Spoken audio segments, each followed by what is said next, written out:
Just 6 days until the election, and the presidential candidates are zeroing in on the battleground states here in the final stretch. Vice President Harris will be in North Carolina, Pennsylvania, and Wisconsin today. President Trump is also in North Carolina and Wisconsin today as well, after a trip to Pennsylvania just last night. Joining me now, I have Scott Tranter, Data Science Director for Decision Desk HQ, who, of course, are our election partners. Scott, good morning to you. I mean, where to begin, right? What are the latest numbers that you're seeing in these battlegrounds, and has there been a momentum shift of sorts over the past 24 hours?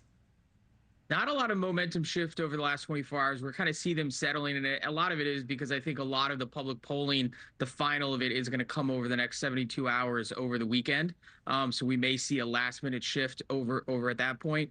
But man, these battlegrounds are real close, and this one's going to be tough to call on election night, just given how close all of them are. Yeah. What's your prediction for that night? You know, it could take days, even weeks to, come up with the final results. What's your kind of prediction on timetable for the night of?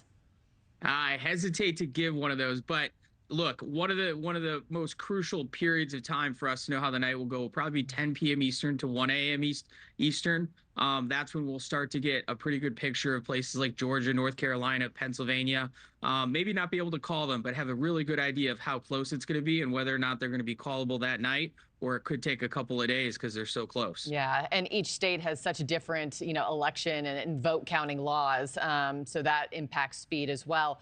Robert F. Kennedy Jr., I wanted to get your take on him, losing his Supreme Court bid to get removed from the ballots in Wisconsin and Michigan. How does Kennedy being on the ballot potentially upend the projections in these still tied battlegrounds?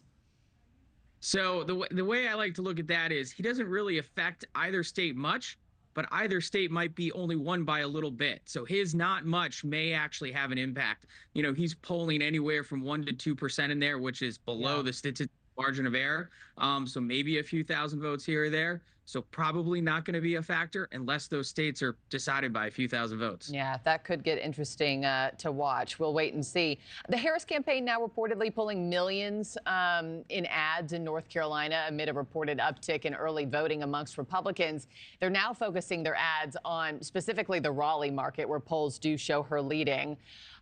Scott, where does North Carolina stand right now? How much should we read into this ad move by the Harris campaign? Well, on one hand, I would say the Harris campaign's raised almost $1 billion. So $2 million seems like a little rounding error, especially in a state as important as North Carolina. But, she's got a very good team. They know how to place their ads in the final week.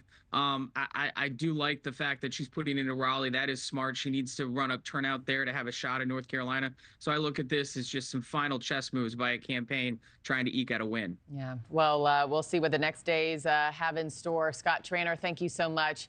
As always, really appreciate your time in such a busy season.